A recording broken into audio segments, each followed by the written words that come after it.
Welcome to Horses of the Ages. I am Maya Nunn, and I will be answering some questions on the modern horses of today.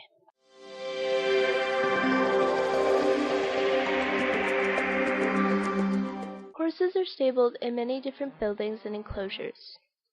In old barns, lean-to type shelters, fields, paddocks, stables, big horse barns, ranges, and ranches. They have expensive barns over $1 million, and ones that are only a few thousand. There are huge $1 million barns in Arabia, South America, and almost anywhere.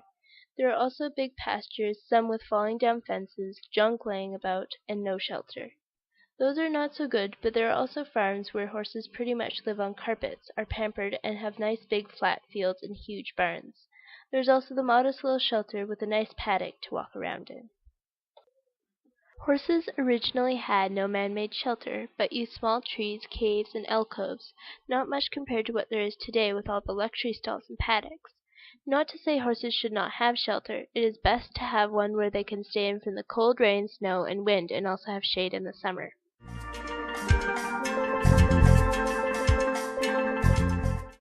Wikipedia says, horses, also known as equines, can consume approximately 2 to 2.5% of their body weight in dry feed each day. Therefore, a 1,000-pound or 450-kilogram adult horse could eat up to 25 pounds or 11 kilograms of food. Horses less than 6 months of age eat 2 to 4% of their weight each day. Solid feeds are placed into 3 categories: forages such as hay and grass, concentrates including grain or pelleted rations, and supplements such as prepared vitamin or mineral pellets. If a horse is working hard and requires more energy, grain is added to forage so the horse obtains the energy content it needs for the work it is performing. Forages, also known as roughage, are plant materials classified as legumes or grasses, found in pastures or in hay. Another type of forage sometimes provided to horses is beet pulp, a byproduct left over from the processing of sugar beets, which is high in energy as well as fiber. Legumes, such as clover or alfalfa, are usually higher in protein, calcium, and energy than grasses. However, they require warm weather and good soil to produce the best nutrients. Legume hays are generally higher in protein than the grass hays. They are also higher in minerals, particularly calcium, but have an incorrect ratio of calcium to phosphorus. Hay is a dried mixture of grasses and legumes. It is cut in the field and then dried and baled for storage. Hay is most nutritious when it is cut early on, before the seed heads are fully mature and before the stems of the plants become tough and thick. Hay that is very green can be a good indicator of the amount of nutrients in the hay. However, color is not the sole indicator of quality. Smell and texture are also important. Hay, particularly alfalfa, is sometimes compressed into pellets or cubes. Processed hay can be of more consistent quality and is more convenient to ship and to store.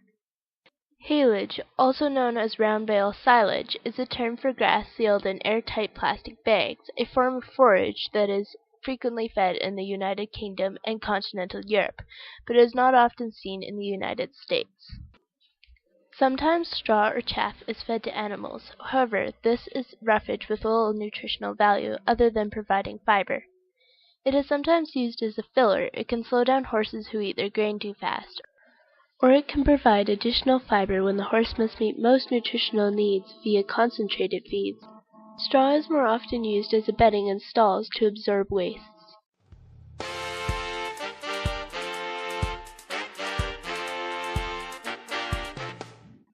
Whole or crushed grains are the most common form of concentrated feed, sometimes referred to generically as oats or corn, even if those grains are not present. Also sometimes called straights in the UK. Oats are the most popular grain for horses. Oats have a lower digestible energy value and higher fiber content than most other grains. They form a loose mass in the stomach that is well suited to the equine digestive system. They are also more palatable and digestible than other grains. Corn is the second most palatable grain. It provides twice as much digestible energy as an equal volume of oats, and is low in fiber. Because of these characteristics, it is easy to overfeed corn, causing obesity, so horses are seldom fed corn all by itself. Nutritionists caution horse owners that moldy corn is poisonous if fed to horses.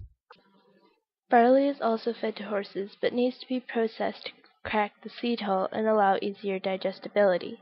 It is frequently fed in combination with oats and corn, a mix informally referred to by the acronym COB for corn, oats, and barley. Wheat is generally not used as a concentrate. However, wheat bran is sometimes added to the diet of a horse for supplemental nutrition, usually moistened and in the form of a bran mash.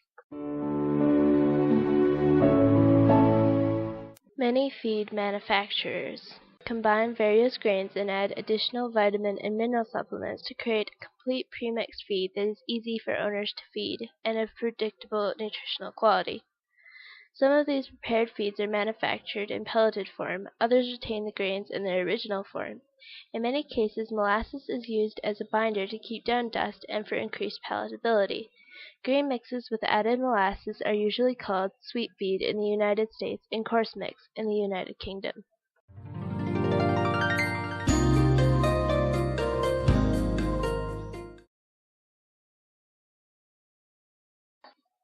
These saddles are ideal for the beginner and intermediate rider who has just bought their first horse and enjoys various types of riding.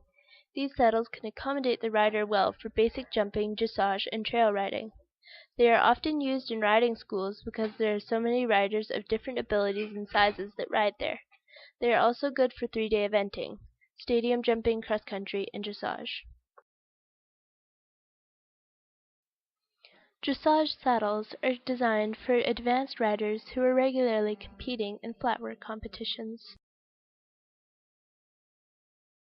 Jumping saddles are designed to put the rider slightly forward into the 2-point jumping position for when they are going over fences. These saddles are used for cross-country and stadium jumping. There are around 10 different types of Western saddle that have been adapted for the various disciplines of Western riding. They are also used for barrel racing, pleasure riding, reining, doing a series of movements in an arena, and cutting cows, moving cows to new pastures and cutting them into groups for branding, vaccination, and weaning of calves.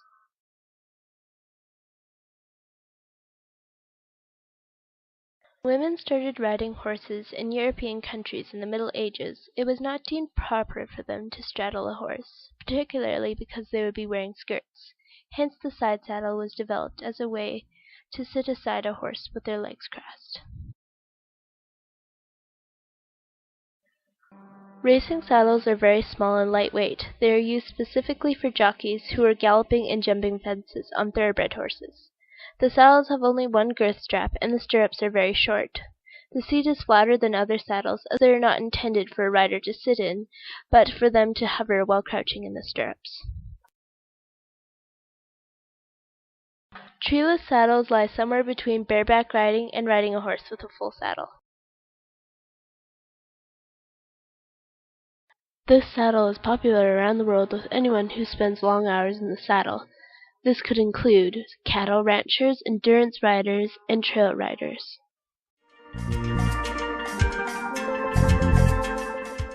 Horses have many different jobs. They are not depended on by people as much anymore, so the horse has fewer jobs than in the past.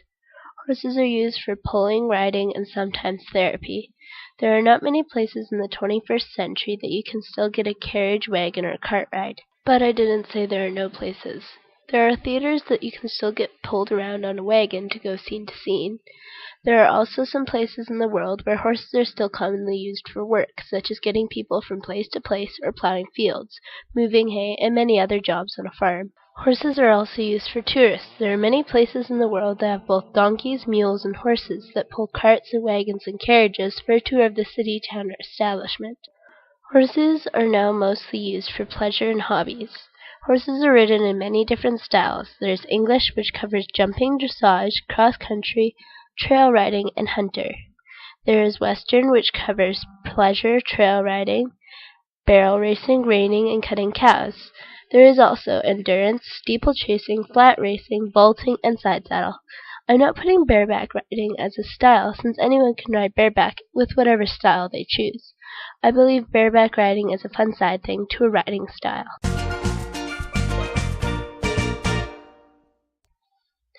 Horses are mostly used as pets in today's world. They have shelter, good food, loving families, good clean water, and big paddocks to roam in. Most owners of horses have to have quite a bit of money to pay for hay, upkeep of horse and stable, riding lessons, and fencing. So with that in mind, except for a few exceptions, horses are treated very highly. There are bylaws that say you cannot have less than an acre of land to own a horse, and there are other associations that prohibit abuse of any kind to horses, and make sure you cannot underfeed them or keep them in a pen where they cannot turn around in, and many other things. But still there are horses out there being abused. There are shelters and rescue centers that rescue horses from those situations, as much as they can.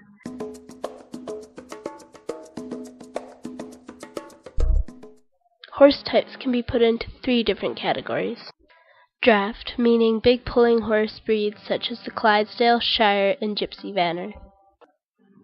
Medium horses like the Friesian or New Forest that can be used for both riding and pulling. Light horses used only for riding and occasionally packing, such as the Thoroughbred, Warmblood, and Quarter Horse. All race horses, Olympic jumpers, and most dressage horses are light horse breeds. Ponies can fall in any of the 3 categories. For example, the Shetland pony can fall under medium, and the Falabella pony would most likely fall under light.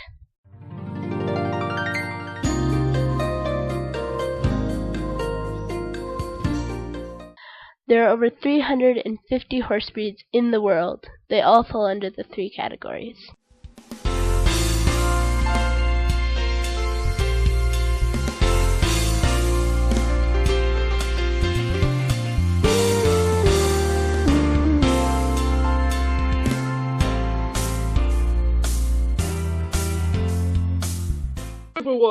Thank you for watching Horses of the Ages. Hosted by Maya Nunn. Written by Maya Nunn. Written by Maya Nunn. And filmed by Maya Nunn. Special thanks to Mom for helping me research these works, and what to Sarah to getting me started on something that I had so much idea that I was doing. And to Christine Leadham for being such an exciting person to help me. The first question I'm going... The second question... Can you shut up? Go. The second question we'll be answering is, what are horses fed, and how are the hay and made? That was awesome. The hay and made. Cut it!